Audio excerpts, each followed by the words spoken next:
It's true that some things change as we get older. But if you're a woman over 40 and you're dealing with insomnia, brain fog, moodiness, and weight gain, you don't have to accept it as just another part of aging. And with Midi Health, you can get help and stop pushing through it alone. The experts at Midi understand that all these symptoms can be connected to the hormonal changes that happen around menopause, and Midi can help you feel more like yourself again. Many healthcare providers aren't trained to treat or even recognize menopause symptoms. Midi clinicians are menopause experts. They're dedicated to providing safe, effective, FDA-approved solutions for dozens of hormonal symptoms, not just hot flashes. Most importantly, they're covered by insurance. 91% of Midi patients get relief from symptoms within just 2 months. You deserve to feel great. Book your virtual visit today at joinmidi.com. That's joinmidi.com. This podcast is for informational purposes only and should not be considered legal, medical, or mental health advice. The views and opinions expressed do not necessarily reflect the official policy or position of the podcast and are not intended to malign any religion, group, club, organization, business, individual, anyone, or anything.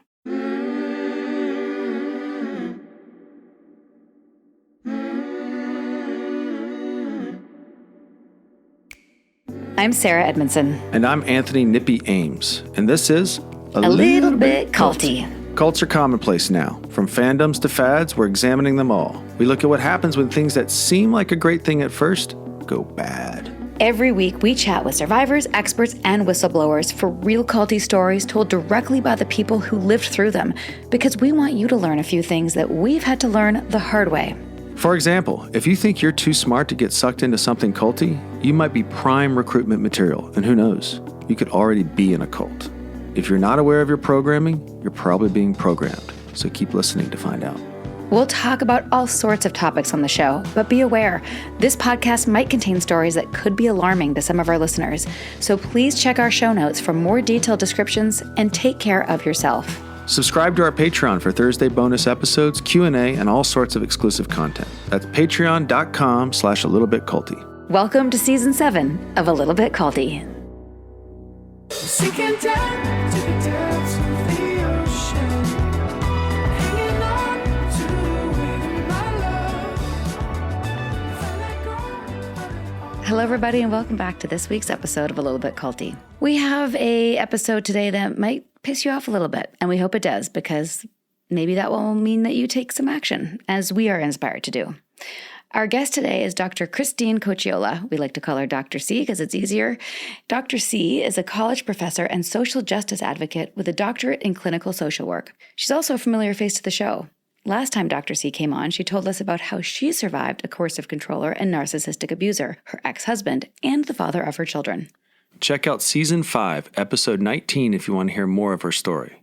Today, Dr. C is taking us on a deeper dive into how family life with a coercive controller can be like living in a cult. Yep, and it's not always easy to spot right away. It can be very insidious. It can include gaslighting, subtle belittling, diminishing a spouse to their children.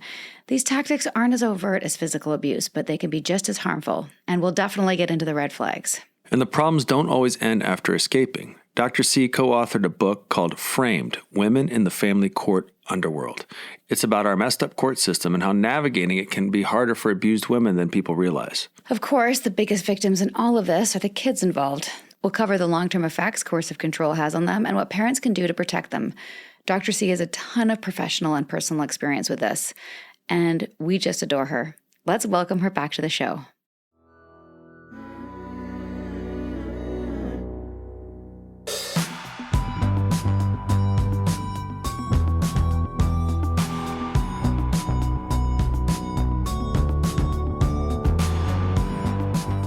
Welcome back, Dr. Cocchiola. Dr. C, how are you?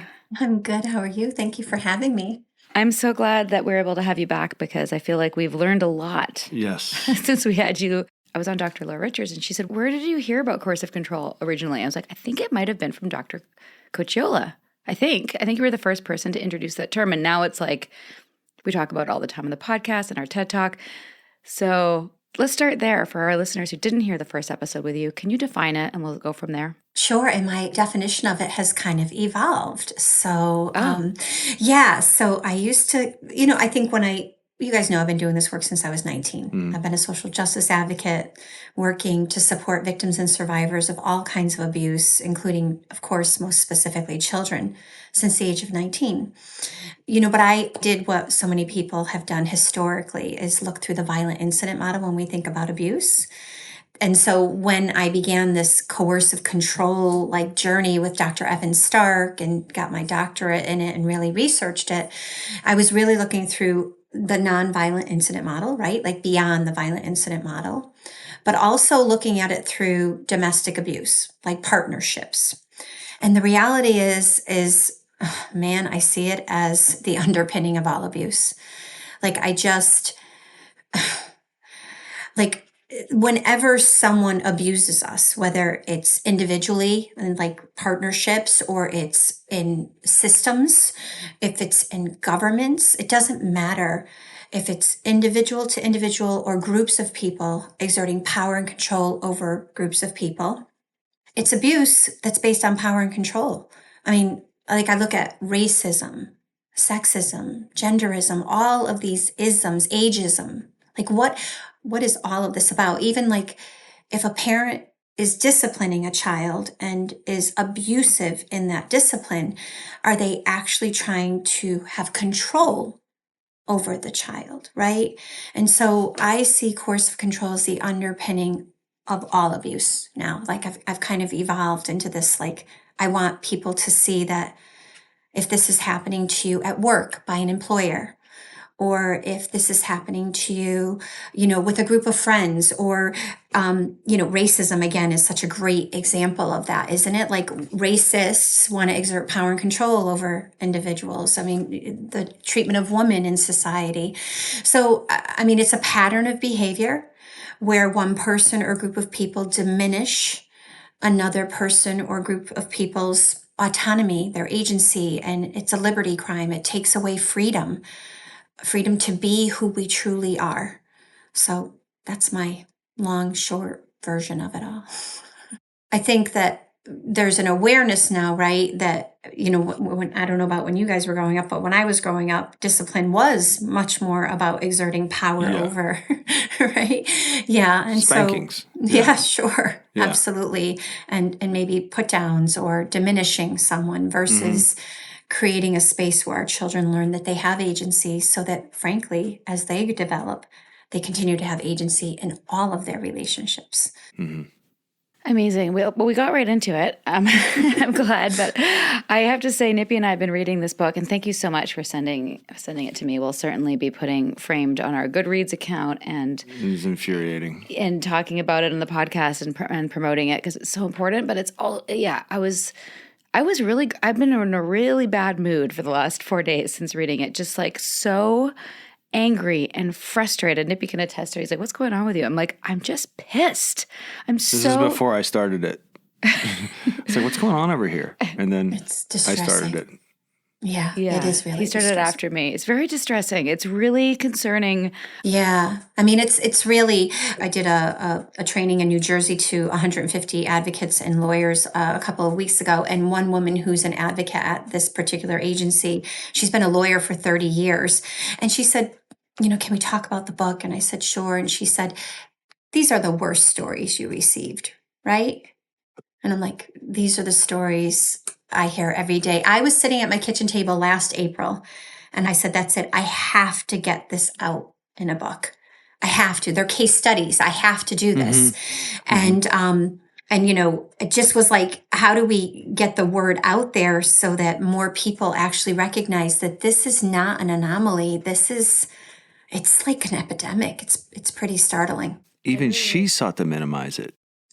Yeah, this lawyer who's been working in the system for 30 years, she said, these are the worst stories. I'm like, no, they are not. These are the stories. These are the stories. And then I had an expert in the field, someone not necessarily an expert in coercive control, but someone approach me and say, that first story, that's not coercive control. And I said, yes, it is. And she said, I worry about putting everything under the auspices of coercive control, and then we minimize the experiences of people who are really experiencing it. And I said, I worry about not putting everything that belongs under coercive control, and then minimizing the experiences of victims. Because as you know, coercive control doesn't have to be extreme. It can be very insidious and nuanced.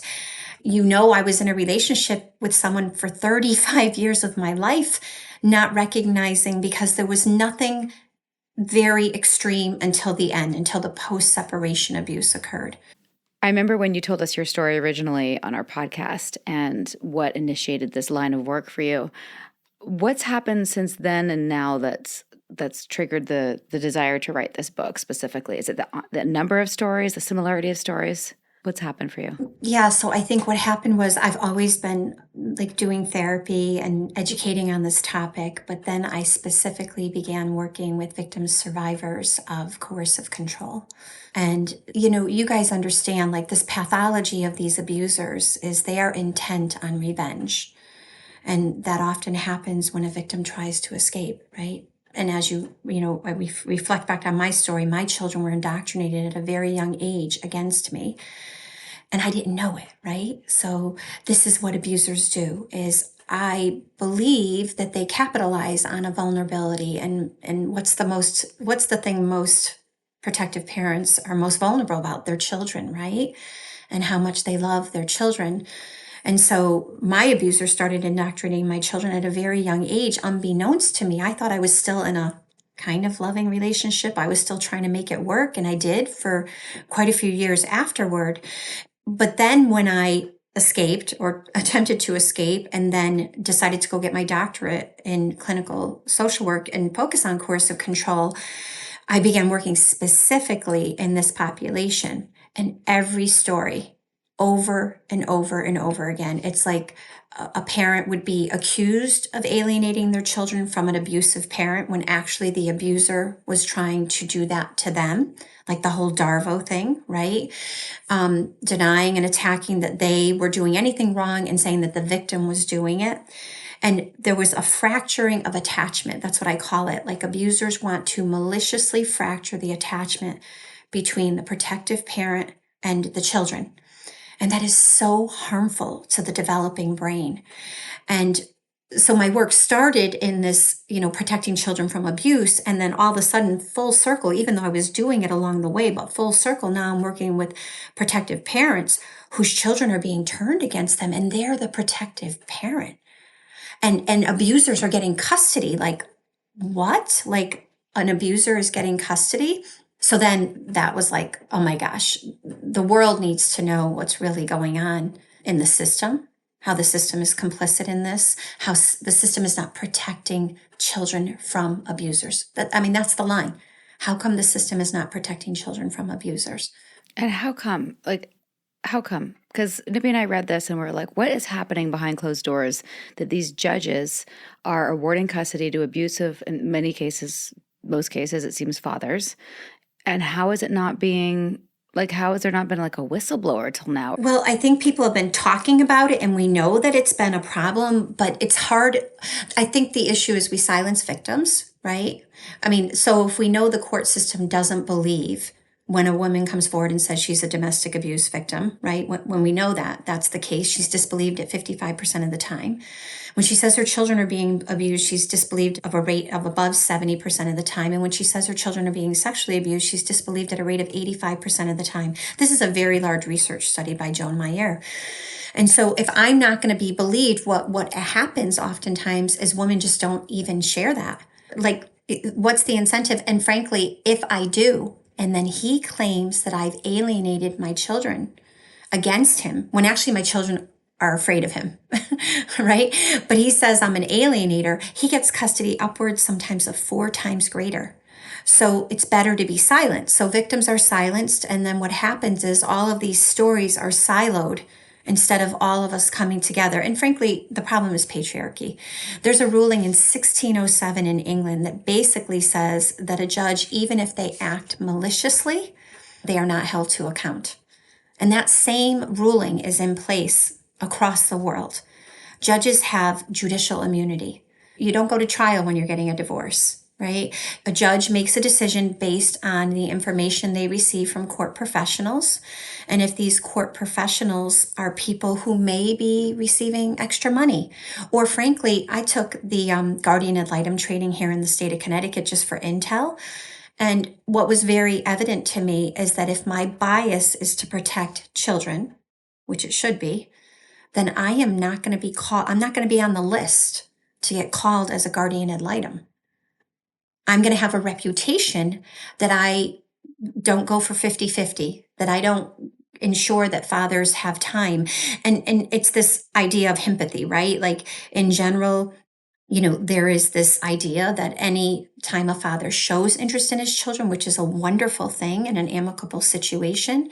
But if I'm an abuser, I'm showing interest to harm, to weaponize. And there's no acknowledgement of that. I think that in general, we believe as a society that every child needs two parents, that they need a two-parent home, and that if someone is expressing interest, regardless of their pathology, then they deserve that. And we're not looking at the pathology. That's where I'm like always coming back to. How are we not looking at the pathology? Because frankly, that pathology, as you guys know, permeates all aspects of society. Like it's everywhere. It's in court systems. If I'm someone who can make money, if I can profit, Dr. Ramani, who is a dear friend and colleague, she wrote our foreword to our book, and she talks about the industrial divorce complex. There are multi-billions of dollars of money that are made in the process of people divorcing. And so if I can make money, then aren't I in some ways coercively controlling, because I am abusing the system to get what I want out of it, right? And in that, who gets harmed? I mean, obviously, women, children, fathers, certainly. I have many clients who are frankly in gay relationships, but I also have fathers who are suffering this. The amount of harm that is inflicted onto men is not typically, it can be, but is not typically the same extent, because men are typically the moneyed parent. They have more money to invest in this process, but they also have more power in society. I mean, that's just the reality.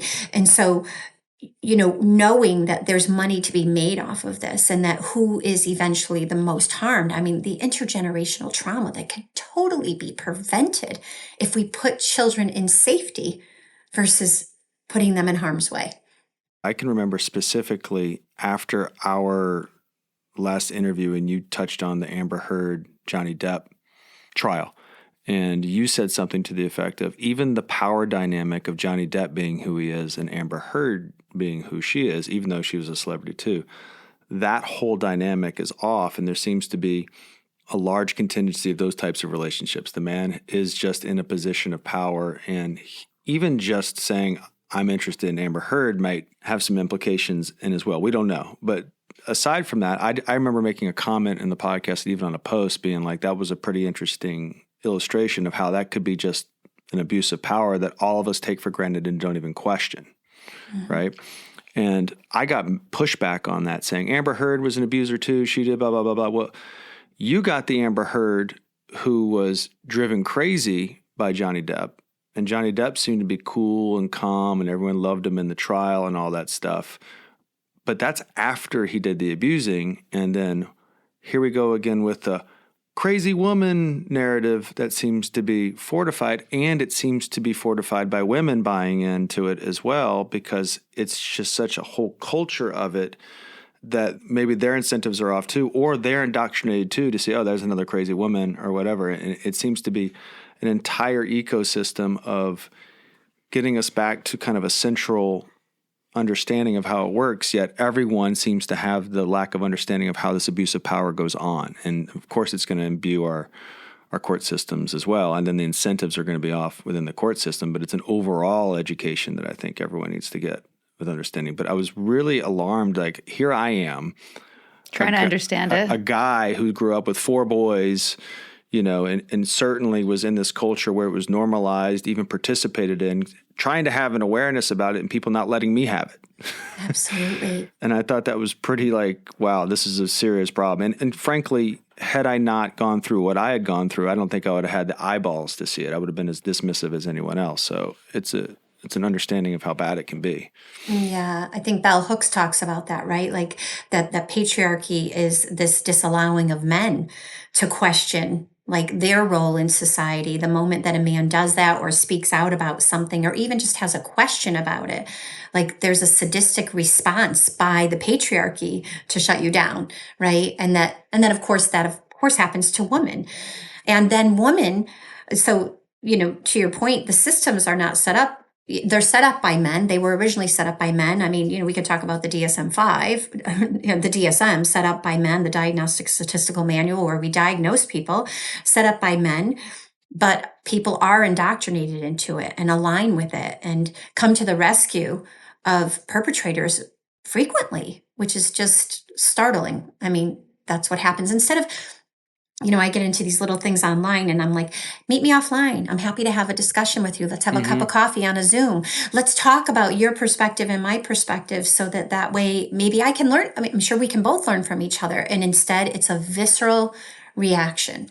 And that in and of itself is about exerting power and control over another person. Yeah. Social media is so terrible for that. It's just these little vicious quips where you don't actually get to evolve or expand your perspective, as you just said. Even when I hear, it's the patriarchy, my back gets up a little bit. On a primordial level, my back gets up like, it feels like, here we're attacking men. That's right. And it's not an attack on men. It's just like, hey, explore. It's an attack on the system. Yeah. It's not you. But the thing is, the thing that I feel like is like, if you're a fish in water, you don't know that it's not an attack on you. It's an attempt to evolve it. That's right. And so you have to kind of like go, all right, there's a point here. They're not making this stuff up. Right. It's like it's an emotional intelligence conversation, isn't it? And like we all are born with like these schemas in our life. And in society, men are born to believe certain things and they're groomed in a way, and women are born in a certain way and then groomed in a way, then add in all of the other systems at play. Like these schemas play out over and over again. To your point, I love that you just said your back does go. You do get a little defensive, because I think that's what society expects of you. That's how society has trained in general men to behave. And I get nervous saying the word patriarchy. Like I almost get like a little like, all right, I'm going to say this. I'm warning you. You're not going to like it. I just had a class this morning and I was talking to my students about patriarchy. And it's like, this isn't about men being bad. Yeah, I think that's the implication. Yeah, right. It's about raising boys and girls in a way that there is equality, that there is no one, regardless of how you identify, that has power over another person. Just, that's not cool.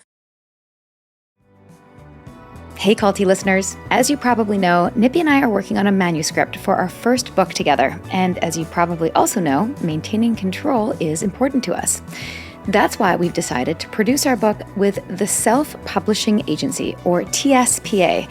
Unlike traditional publishing, where you're often left waiting for months or even years to get your story out, the Self-Publishing Agency lets you take control of your timeline. You'll have complete creative freedom with insights and guidance from pros in the publishing world. So if you're like us and you have a story or a message that's burning to be told, we highly recommend TSPA as your go-to partner. They offer everything you need, from expert editing and eye-catching cover design to marketing and distribution strategies that really make a difference. They make the entire process seamless and inspiring so you can focus on what matters most, telling your story. Go to theselfpublishingagency.com. That's the SELF publishingagency.com to start your very own publishing journey today. Enjoy.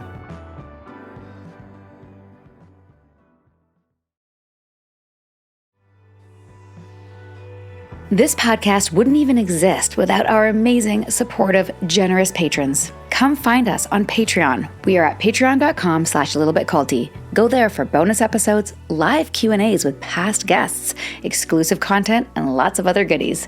Subscribe now and help us keep this podcast going. That's patreon.com/littlebitculty. And now, a brief message from our Little Bit Culty sponsors. And remember, when you support our sponsors, you're supporting this podcast. Okay, who doesn't love the finer things in life? I mean, Nibby says I'm high maintenance. I think I'm more medium maintenance, but I do enjoy a little luxury. But let's be real, it's not always affordable. That's why we were so excited to partner with Quince. Quince has become our go-to for luxury essentials that don't break our bank. From 100% Mongolian cashmere sweaters that start at just $50 to washable sink tops, adorable little jumpsuits, jackets, stuff for the kids, stuff for your house, organic cotton sweaters, even 14 karat gold jewelry. I love my hoops. I wear them every day. Quince has something for everyone, and all of it at prices that are 50 to 80% less than similar brands. And the best part? Quince works directly with top factories, cutting out the middleman and passing those savings on to us. Plus, they only partner with factories that prioritize safe, ethical, and responsible manufacturing practices. Way to go, Quince. I love knowing that I'm getting premium quality while supporting brands that do good. I recently picked up a few pieces from Quince, an incredible chunky sweater for Nippy, also cashmere, and a beautiful black suede motorcycle jacket. It is just the perfect jacket for everything, for going out for dinner, for running errands. I even wear it while recording. I even wore it in my last photo shoot. All of these items have held up beautifully. Honestly, they're so good, if not better than some of the big name luxury brands that we've tried. So give yourself the luxury you deserve with Quince. Go to quince.com/culty for free shipping on your order and 365-day returns. That's QUINCE.com/culty to get free shipping and 365-day returns. Quince.com/culty. Attention taxpayers, the IRS is intensifying collections in 2025. If you owe $10,000 or more or have unfiled tax returns, it's time to take action. Tax Network USA's experienced lawyers have saved clients over $1 billion. They're ready to negotiate with the IRS on your behalf. Don't risk wage garnishment, property seizure, or losing your home. Call 1-800-958-1000 today. Get the help you need at 1-800-958-1000 or visit tnusa.com. You've heard from our sponsors. Now let's get back to a little bit culty, shall we? What have you learned are some of the red flags that we can impart to our audience to look for in a relationship that might be based on coercive control? Sure. So, I always say that abusers don't show up with signs saying they're going to be an abuser, right? And I think that people are waiting for the physical evidence oftentimes. Like if he only hit me, right, then I would know it was abuse. But the reality is, and you guys know this and so I did a cult training in Spain this summer and talked about children growing up in these cults, because that's what it's like, right? Somebody loves you or cares for you or emboldens you in a way that helps your ego feel healthy and wonderful, right? And so that's love bombing, right? And it doesn't have to be very overt. Think about a parent with a child. They might tell their child they love them, but it's not, they're not constantly working to boost their ego. Maybe they're being helpful in that way, but it doesn't have to be overt. It can be very covert. And so love bombing is certainly one of the ways. Gaslighting, right? I again go back to children. Like children growing up in these family systems are gaslit into believing that they have two parents who love them unconditionally, when actually the abuser doesn't love them unconditionally. The abuser is objectifying them and using them even for a period of time. I love when I hear from a mom, she's like, but he was such a good dad, or she was such a good mom. Well, no, she was performing. It's like the cult, right? They perform for us in a certain way so that they can have their needs taken care of. Manipulation and isolation is huge, right? And intimidation, if you leave, this is what's going to happen. Or, if you go to your mom's this weekend, well, the victim mentality, as Dr. Ramani always talks about, these abusers always take victim status, right? If you go to your mom's, I'll miss you so much, So I'm kind of talking about it in the context of children, because as you guys know, that's my niche. How do we begin to understand that if this is what we've experienced as adults, I was living in a cult, I was the scapegoat, what are the children experiencing and what is the psychological trauma to their brains? I say they have broken brain because they literally don't even know what's happening to them. They know, they feel confused, but they don't know it's gaslighting. And maybe at some point the adult victim figures out that that's what's going on, but may stay for a period of time. But then is the adult victim also in some ways trying to keep equilibrium in the home, and then also is in some ways gaslighting the child into believing the relationship is okay or the home is safe? I call it intuition disintegration, where it's like not gaslighting because that has malice intent. It's I'm gonna make you believe that everything's okay, which means I'm gonna disintegrate your intuition, because in your body you actually feel that things are wrong or unhelpful or inappropriate. And so, obviously from there to maintain control, like that's how I obtain it. But then to maintain it, it is this intensifying of gaslighting and manipulation and just creating a smaller and smaller world where victims lose their agency. Children lose their agency. I don't have a voice anymore in this relationship. I can't be who I am. I've lost liberty. I've lost my freedom to be who I truly am. And as you can imagine, for a protective parent, not being able to parent the way that you had intended, not being able to love your children in the way that you had hoped to, that's stolen from you when you're living with an abuser. That is literally robbed from you. And then, as you know, how do they try to get it back when they've lost it? If you try to escape the relationship, when the children leave, that's the child who then is scapegoated, right? That's the child who is treated horribly, or when the adult victim leaves, they are the abuser, right? That's a good one, right? Yeah. Language is always the one that and all these things, language gets hijacked. Right. And you talked about it in your book too, like how bad the term parental, and it's pseudoscience. It was made up by some kind of a whack job. That's a way to put it, Sarah. It's a clinical term that we use around here. This is my term, whack job. But tell us about whack jobs. I do think that there's a lot of people in the space, therapists and lawyers and stuff, who are not up to speed, because parental, like these terms keep, like there was a time when that may have been helpful and now it's no longer helpful, right? Like you got to be current. Sure. Happening. Yeah. And I think like, let's be clear, like alienation happens. Alienation is like a really great word. It fits really, really well. The problem is that, is there a child who doesn't want to see a parent because of abuse that's occurred? Yeah. Or do they not want to see the parent because they're being told that other parent is abusing them? Like it's just so, the way that this word can be used and harmful, right? So really, I mean, the way I see it, again, I go back to my clinical, work, is that abusers will attempt to fracture the attachment with the protective parent. That is alienation. That is the term that we would use if we went to, Webster's dictionary, right?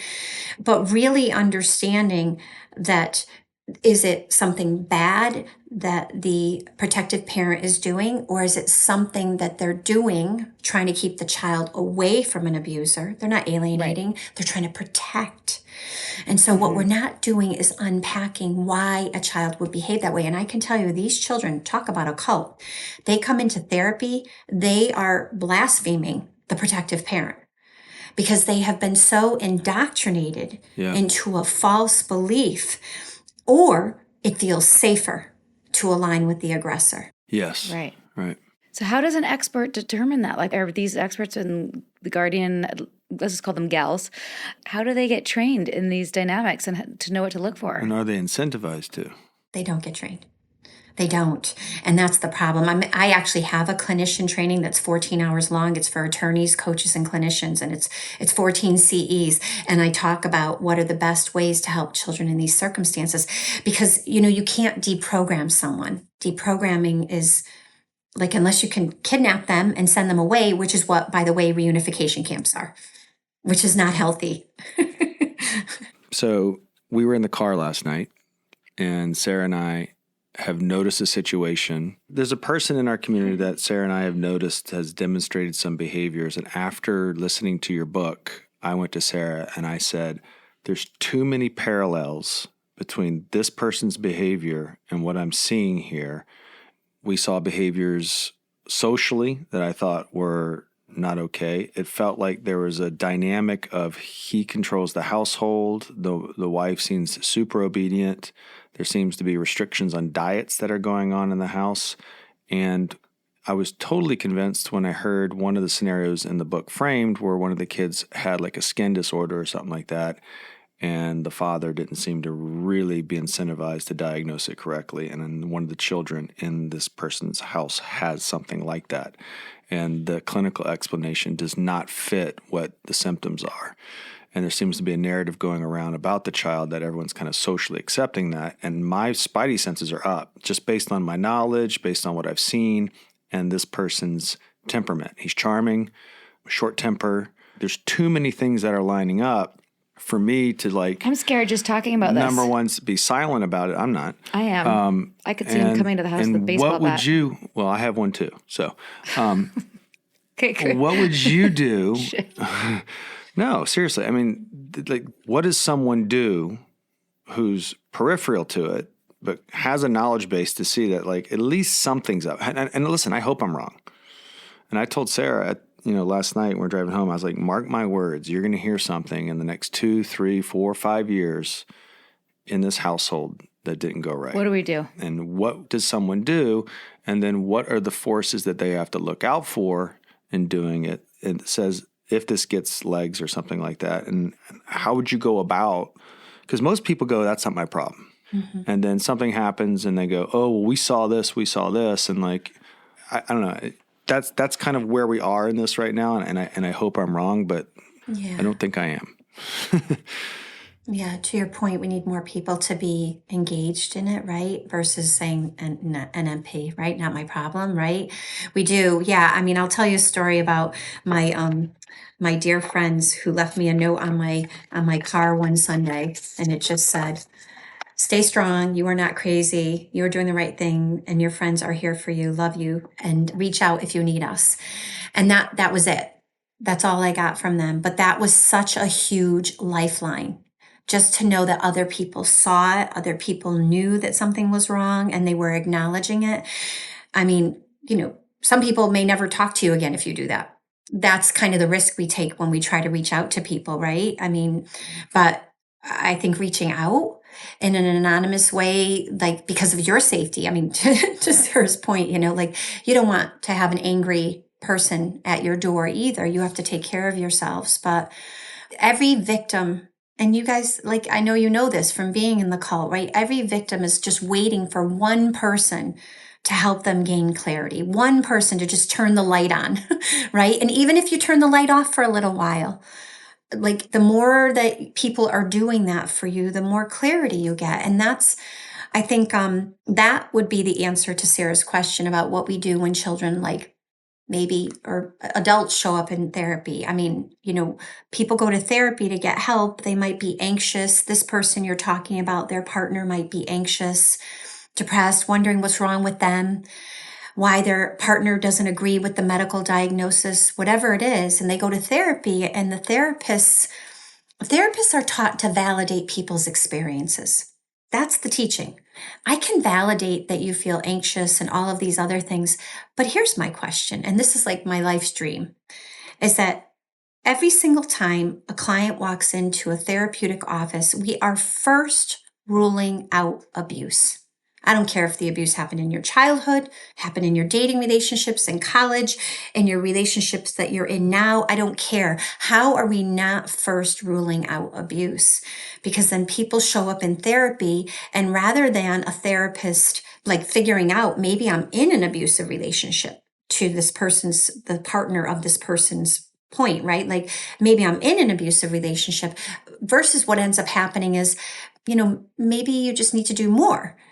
Maybe if you weren't so frustrated by them not emptying the dishwasher, or maybe need a second opinion on this diagnosis. You see what we end up doing with victims and survivors is we ask them to accommodate more when they already are effing accommodating everyone all of the time.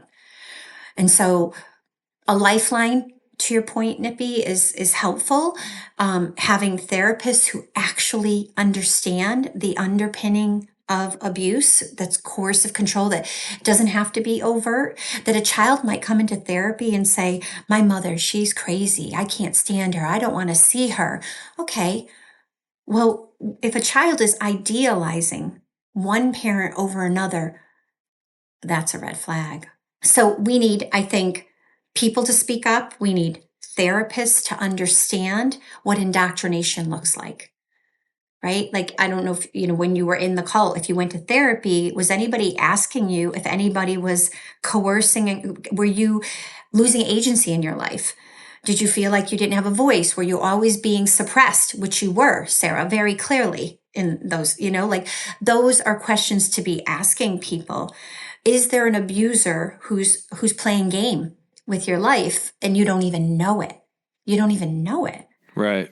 Well, that's what I found so shocking about your book. Like the domestic violence and the abusive content was not so shocking just because I've, heard those stories before. But what was even more upsetting, not that that's not upsetting, but I was aware of that, but I was not aware that the family court system was not, I don't even know the term, not ethical, not knowledgeable. Incentives are up. The incentives, the patriarchy, all of those things. Like every single story was like, the woman saying, the final straw had happened, my shelf had broken, I was ready to leave, I knew it would be better if I left, I was encouraged to leave, I left, I filed for divorce, and then things got way worse, etc. Like this was like the sort of the through line of all of these stories, and I was shocked. I had no idea, I didn't know anything about the family court system. Yeah, Midi Health and colleagues talk at they call it the golden thread. Coercive control is the golden thread that actually intensifies post-separation. And we know that from research, over 95% of cases, when the victim actually escapes, it actually gets worse, which is just to your point, like a lot of people don't know this. They don't know. Well, they amp up. Mm-hmm. Yeah. Their They true do. character starts to come out. Yeah. Yeah. Because they're not in control anymore. Mm-hmm. And then they use the children. That's the worst. They tighten their grip on the children. We should be enraged. Nippy and I are always talking about like, why aren't people more outraged about these things that go on? But why would you if you hadn't experienced it or read about it or it wasn't in your peripheral Until it experience? happens to you. Yeah. Or someone you know. Yeah, I mean, that's why we say this book is actually a book that every woman should read before she gets into a relationship, like every young person. Because again, do we ever expect that we're going to be in an abusive relationship? Like, no, nobody goes into a relationship thinking that the end of it, if I ever try to leave, escape, it's going to be horrifying. Nobody ever goes into it that way. So we all kind of need to have an understanding of what red flags are. And so many people in our audience are therapists. What's important for them to know, and what have you seen with therapy and how these cases are treated? Yeah, I mean, I think it's just, again, in a perfect world, therapists would be ruling out abuse when they meet with clients. It's like a first assessment. I mean, when you go to the OBGYN now, they do a domestic violence assessment and, they're only looking for violence for the most part, but at least it's a start. Why aren't we going to therapy and actually having someone do Gottman's emotional abuse scale? Like doing a coercive control assessment. Like we need to be talking about whether or not the relationship dynamics that people are engaged in are healthy or unhealthy. And then understanding that the children living in those family systems are experiencing the abuse in the same way as Dr. Evan Stark states in his book that came out last year before his passing. He says children are secondary victims, not because they're not harmed in the same way, but because they're used as the weapon to hurt the primary victim, the adult victim. And so really understanding that this is a family systems issue, that an adult victim is never at fault, and how do we help them gain agency and the ability to either stay in a toxic environment but navigate it? Because frankly, if you can see it, you can navigate it a lot better. If you're trauma bonded and totally not seeing the abuse for what it is, then it's problematic, right? So if you can see it, maybe a therapist can help someone cope in that relationship in a way where they continue to give the children clarity about inappropriate behaviors instead of disintegrating their intuition. They continue to call out gaslighting. They're able to navigate it in a way that children actually have more agency, right? And that they have more agency. Or if you're going to escape, this is what it might look like. and let me help you through that process. I mean, knowing, this whole online world, has got its positives and negatives, but what it does for victims and survivors is lets them know that they are not alone, that there's a whole world of people experiencing this. And there's something to be said about knowing that I'm not crazy, that my experience isn't like because I did something, wrong. I'm not perfect, but that there's a whole world of people. And, as I said, my Hill and colleagues call it the golden thread. I call it the dark thread. But when you read the stories in the book, you can see like the pattern, like they do have a playbook. They have a playbook, and it is like a cult.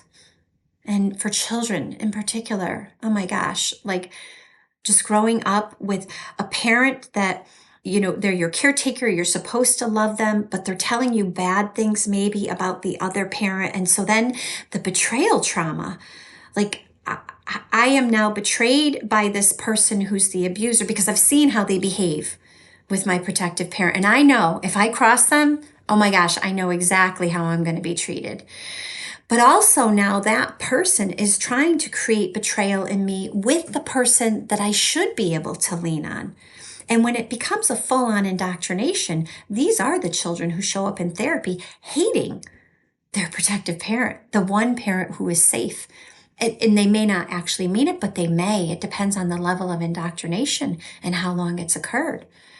And so how do we help them to gain clarity and have critical thinking skills? And what is their narration? Because they have a narration from the abuser. What is their story?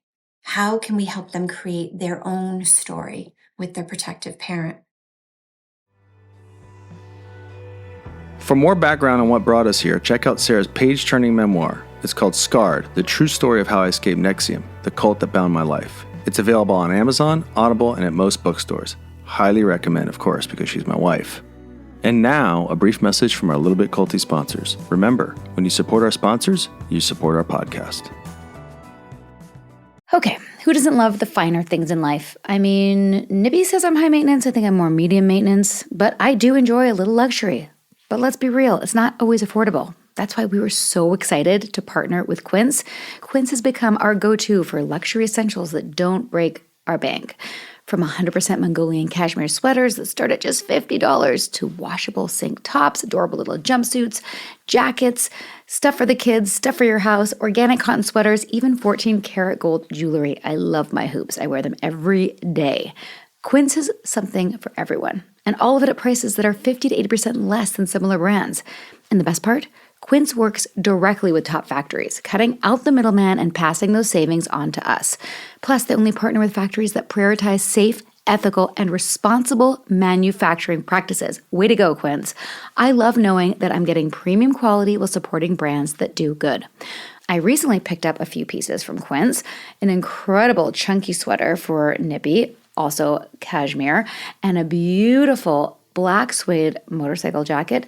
It is just the perfect jacket for everything, for going out for dinner, for running errands. I even wear it while recording. I even wore it in my last photo shoot. All of these items have held up beautifully. Honestly, they're so good, if not better than some of the big name luxury brands that we've tried. So give yourself the luxury you deserve with Quince. Go to quince.com/culty for free shipping on your order and 365-day returns. That's QUINCE.com/culty to get free shipping and 365-day returns. Quince.com/culty. Attention taxpayers, the IRS is intensifying collections in 2025. If you owe $10,000 or more or have unfiled tax returns, it's time to take action. Tax Network USA's experienced lawyers have saved clients over $1 billion. They're ready to negotiate with the IRS on your behalf. Don't risk wage garnishment, property seizure, or losing your home. Call 1-800-958-1000 today. Get the help you need at 1-800-958-1000 or visit tnusa.com. Break time's over, people. Let's get back to this episode of A Little Bit Culty. It's a good one. So it seems like you've said it a couple times, like, cult-like or culty. It seems like, and tell me if you agree with this, there's the cult of one in terms of the family cult that exists before the woman tries to leave in terms of, oftentimes they're isolated, right? The case you talked about where the abuser brought her to the compound in California, and she like literally was cut off from friends, and that seems to be consistent, being cut off from friends and family. Obviously, love bombing, which you mentioned, creating a dependency. So often the women's making babies and not earning money. What else are we seeing? If they could have a bigger cult, they probably would. Yeah. The abuser? Yeah. Yeah. So they're just having this little family cult and keeping the woman dependent, isolated, and then also feeling low self-worth, right? Because of the gaslighting. And so that's all not cult-like. That is what cults do. It's just, It that's the is. same. That's the Yeah. Right. And then Right. take that child who maybe doesn't want to see that parent, and then we send them off to a reunification camp. So what are these camps? This is the first time I'd, yeah. Hold on, before there is a distinction though, because you mentioned earlier, it's a lot of it's revenge motivated. When they leave, you mean? Yeah, with cult leaders, I look at revenge as a pretty low level emotion. With cult leaders, I think they transcend their revenge a little bit more, and they have more of a diabolical because they don't feel as much, right? And a lot of them don't have empathy, so the revenge isn't something that they indulge as much. They're indulging more the power and the control. Through revenge, though, no? What? That's how I see it, Sarah. Yeah, I kind of see it that's how I see it. So I think it's still diabolical. Like it's still, I feel like it's the same modus operandi. And the end result is that they actually have gotten revenge. I mean, I feel like wasn't there retaliation for trying to leave, NXIVM, right? Yes. I think we're actually saying the same thing. The revenge is making sure that the mother who loves the children doesn't I'm get not to have saying them. that the cult leaders are devoid of revenge. I don't think it's the modus operandi as much as having the adoration. And I think there's revenge in how dare you leave me. Right. Well, it's also to retain my reputation, right? So, like, if I can make you look crazy, if I can make you look like the person who's alienated me from my children, if I could take custody from you, that is revenge. But it's about making me look like I'm an amazing dad or mom. Frankly, like I said, moms can do this to dads. We don't see it as frequently. And certainly there is less ability to exert the same power and control in a complicit family court system that's based on patriarchal norms. I mean, that's a big sentence, but you get what I mean. No, I got it. It's all there. No, Yeah. I think we're actually saying the same thing. I think so. Yeah. It's like either you're doing the revenge to get the power, or the power gives you, like, what comes first, it doesn't really matter. It's just they need to be in control. And revenge is often take away the kids, even if the dad doesn't even love them or care about them and has never even shown interest in them. Right. And even if they have, they never truly loved the children. I mean, children, develop, most children need the ability for a child to be authentically themselves in their family system when they're developing is vital to attachment. And when children grow up in a family system where they can't authentically be themselves because they're regulating their behavior as a result of an abuser, right? And then they think the protective parent doesn't love them to the same extent, or that they have to behave a certain way, they're not able to authentically be themselves. And in that, attachment is not fortified. And when attachment isn't fortified, and when I can't be myself, I actually will be more likely to be in an abusive relationship and or more likely to take on the traits of the aggressor. So when people say, how do you prevent narcissism? How do you prevent people from being abusers? You allow a child to grow up in a family system where they are able to authentically be their entire selves and have secure attachment to their parents, to their caretakers. When we rob children of that, when we take away, when we make them be with an abuser, we're actually creating like a trajectory of either being in a harmful relationship or becoming harmful in being a relationships. perpetrator. Sadly, I mean, that's like, it's not black and white. There's people who grow up in these horrific circumstances, of course, are very healthy, but we are setting children up for a greater likelihood to that trajectory. Right. And, to me, like, oh my gosh, if we could prevent people from being in abusive relationships and, by the way, taking on traits of an abuser, like, come on, this is not hard. Why aren't we keeping children safe? Yeah. Is that what your protective parenting program's all about?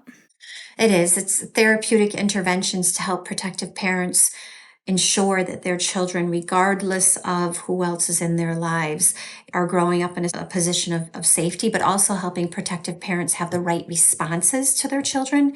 Because you could imagine when children are coming home dysregulated, overwhelmed, maybe taking on the narration of the abuser, the first reaction is to be defensive.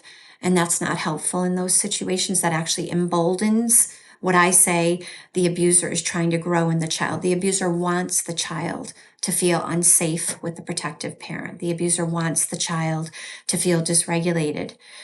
And so if we can respond differently, it's a different kind of parenting. It's you're parenting a child who's been abused, I mean, I'll talk just briefly about reunification camps. So I have a mom whose children were taken away 6 years ago because she was accused of alienation. She had never kept the children from the father. They just didn't want to go, but she never kept them. They went, and they were young. They were like 9 and 11, and they were forced into reunification camp, and she did not see them for 6 years. And they finally have gotten a car and the ability to drive, and the son drove directly to her house one day and showed up, and angry as hell. Like, still thinking the mother was a bad mother, but wanting to see her, was able to get the freedom to see her. And, so this indoctrination that had occurred, his inability to attach to the abuser, living in a reunification camp, being forced to be with the abusive parent, like how much harm that created, right? The reunification camps are like indoctrinating a child into a cult, making a child believe that a parent they fear, whether they fear it legitimately or not, making a child believe that the parent they fear is someone that they have to love, that they have to align with. How are there no checks and balances there? How is there nobody just making sure that they're not being put into a camp with an abuser? How is that even possible? The laws on the books do not ensure that child safety is primary in any divorce or separating situation. We have Caden's Law now that is being passed, and certainly reunification camps are being, the wording is that they should not be used, and that we have to have experts in place to determine if a child should be having repair, some kind of therapy with an abuser. But again, who are these experts? Right. Do they understand coercive control? Do they understand that children could say they fear a parent legitimately and or be indoctrinated to say they fear a parent, right? Yeah, how would you know which it is? Again, for me, it's not, for me, I don't think it's challenging. I think that we all need to look at, it goes back to the Amber Heard Johnny Depp discussion, right? What are the foundational aspects of the relationship? And when it comes to, exactly, if there's a power differential, who has more of the power? And is it possible that that person's exerting power and control over the family system? Let's take a look. Let's unpack the language, the experiences that are going on. And then add in, if they're parents with children, what's the foundation of the parental subsystem? What's the dynamic as parents in that parental subsystem that's going on? And if there's one person who has more power, that's a red flag. That's like, hello, something's going on here. There's not equality. There's not liberty. There's not an ability to be myself, to authentically be myself in that family system. So obviously we want people to read your book, and we will do our best to use our platform to get it out there. If someone's just hearing this and considering leaving a relationship, what are some of the things that you'd want them to know, and what are the first steps in getting out if they're leaving an abusively controlling relationship? Yeah, I would not tell the abuser that you're leaving them. Yeah, so get everything in place first. Have a safety plan. Know full well that, that you're going to be involved in probably a long-standing battle, that this person isn't going to let go easily, and ensure that you're safe. Again, safety planning, and have a safe place to go, but also be realistic. Like, radically accepting that this person is harmful is really helpful in helping you to predict what they're capable of. I think what happens with a lot of victims and survivors is we are not the types of humans that imagine that someone could do something so horrible. right? And so predicting that, radically accepting that that is the case, and then being able to predict what their next move might be, what's the most important thing to them, knowing that you may not keep your home, knowing that you're going to lose Right. financial resources, just accepting that, but knowing that you will have autonomy after. You know what? As you're saying that, it makes me think that the perfect duo is your book and It's Not You by Dr. Ramani, right? Those two. She and I were just at a retreat last week with 250 victims and survivors. My book was there and her book was there. And so many women were coming up and saying that they had experienced this. And to your point, it's this radically accepting that these people are capable of doing these harmful things. And she often quotes me because, to your friend's point, she says that he loves the kids. And what I always say is that if someone ever abused you, they are abusing their children. They don't love their children. And that's a tough pill to swallow. But that, as you guys know, is who abusers are. They're charlatans. They pretend, they perform.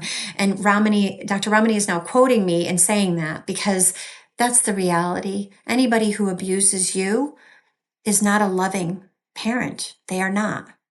I do think what you guys just said, to sum it up, like if you're not an abuser and you're not willing to do those things, it's extremely difficult to project that kind of intent into an abuser if you're not that way. And so they have the element of surprise, or just that they have that element of surprise that they've been hiding with a facade, that they've been selling a persona the whole time, that you actually get to know their true nature. Or they could just read the book and then there'll be no surprises. But even so, like, I mean, you've been surprised when, like, you see people in a situation, you're like, God, I never thought they'd react that way. Absolutely. I call the 3 Ps. If you know someone's an abuser, predict how they're going to behave. Predict. So that you can better prepare and practice your response, right? So that you can better protect. And if your children are coming home and you know they're going to that abuser's house and they're hearing all kinds of horrible shit about you, right? Predict what they're hearing. Come on. Like, predict it. You know that abuser better than anyone. Predict what he's saying about you. He says you're lazy, you drive a stupid car, whatever it is. Predict it. And then prepare your response. So this is a tool I give to protective parents. Like, prepare how you're going to respond to that. If you could write all the things he's going to say about you on a board, and then write your response and practice it so that when your child triggers you, you actually are regulated.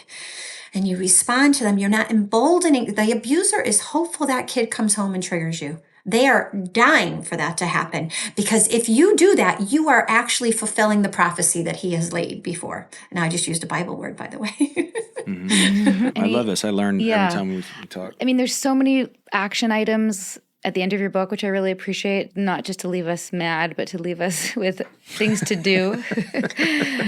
Anything like, if there's one thing. Send us home on a positive note. If there's one thing that somebody could do who's like not in this situation but just wants to help, what could they do other than share your book? Yeah, so reach out to legislators that support child safety legislation. That would be key, right? And also acknowledge that coercive control does not have to be physically violent. It can be. I mean, but if someone comes to you and they share with you that they're confused in a relationship, or they're not sure that their partner, they're wondering if they're being stalked, or, affirm for them, I think that that's really important, because this abuse can be very insidious. And then all victims have to do, is get a little hopeful and they stay, right? We have to help. We have to help That's people. a good point. Yeah. Have hope on the other side. Hope on the Sounds other like. side. Definitely. Yeah. That's the title of the episode. Oh, I'm going to cry. Love that. Love that. Love it. I said that. Hope on the other side. Yeah. There is hope on the other side. There Freedom. is hope on the other side, but there is. And I don't know why that made me cry. I think just because I tend to cry in these episodes, but also I think because obviously our cult stories are different contexts, but there is such parallels with, the abuse that occurred in the cult. And then generally, I think because so many people in our situations, when they get out, the legal system does not work for them. We were lucky. And we were so lucky. Your situation is mind-blowing, honestly. It is mind-blowing that was the accountability that he had. Why can I just ask for? No, because the physical abuse was the symptom of the coercive control. And had there not been physical abuse, which I think our society is totally unacceptable of, and we have an apparatus to clamp down on that immediately, But the branding wasn't even part of the lawsuit. Like the branding wasn't even part of the. But it's what It got the law. Got law enforcement it rang involved. the alarm. It rang the alarm. I don't think you were going to go to the New York Times and say this guy made me feel bad and like No. you know what I mean. That wasn't going to happen. Why do you think it happened from your perspective? Why do you think we were so lucky? Oh gosh. I honestly, I try sometimes to figure it out. I think you guys were really tenacious, all of you together. Mm-hmm. And I think the knowledge of the branding, I do not know though. I mean, for him to get that much time, I still am speechless about it because there's so many other experiences like that don't happen in a infamous cult. And people are not held to that account, right? I mean, would you agree? Like, Yeah. right? Oh, Yeah. Yeah. absolutely. I mean, we've heard of cases still, and some before and after, where we're like, I still don't understand how. I think Moira Penza did a great job. Yes. And our judge Well, that's it. Our judge was genuinely pissed off at what he saw. Stellar. That's exactly it's the judge. It's the judge. He was Yeah. genuinely like, what is going on here? These people are competent. And then he was just like, this is disgusting. I think he had a moral outrage for himself. That was my sense. Which brings me back like full circle to Framed, right? Because I mean, how is it that there isn't a moral outrage? And this is the other thing, like we have an Ohio representative, like a small, like local representative whose daughter is experiencing in this, and now he's angry. There's a lot of people who have experienced this, but we need people in positions of power, like a judge who's really angry and decides to make this an example. And that's what he did. Yep. He used this as an example, and now he's a hero. Has there been any celebrities that have gone through this? He is a hero, yes. Yes. Yeah. Angelina Jolie, Sharon Stone. I mean, Sharon Stone lost custody after the movie that she did, Basic Instinct. She lost custody after that? Because of the display that she had in the movie when she, she lost custody. I mean, there's just so many. No. Yeah. Yep. I did not follow that. Reese, I think Kelly Clarkson has gone through a lot of stuff in this similar vein. Reese Witherspoon. There's a lot. Yeah. We would love for someone to take this and hijack the book and just like make it Mel B, obviously not with children, but Mel B. God, how can we get this book to them if they're not aware of it already? We're sending Have you sent it to them? Yeah. Tag them in a post too. We're sending it to them too. Yeah. Yeah, well, we'll make this a clip and tag them all in the post and say, let's get involved. What's the hashtag to use?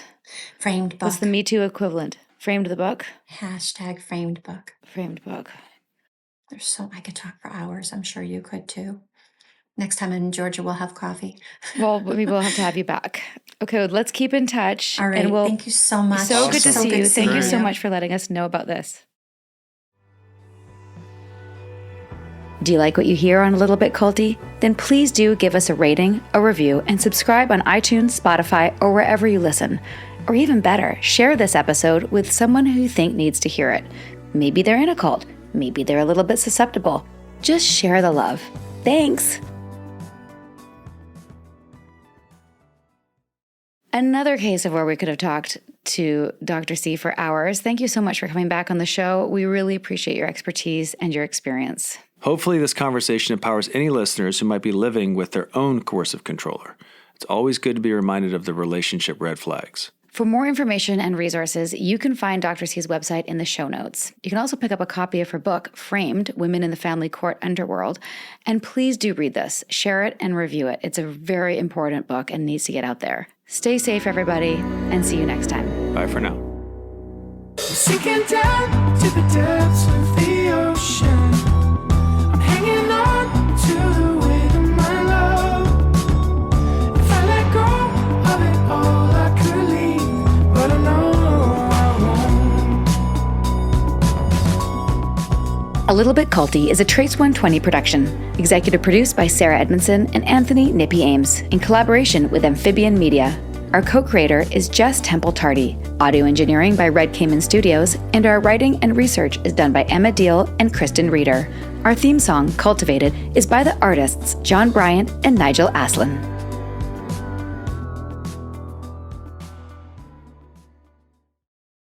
All you homeowners have unique needs. Some feel the need to leave up holiday decorations year-round. Others have the need to use their garage as practice space for their new metal band. And because each homeowner has unique needs, Geico helps you get the right coverage for your home and what's in it. That way, you get exactly what's right for you, even if your needs are unique. Get more with Geico.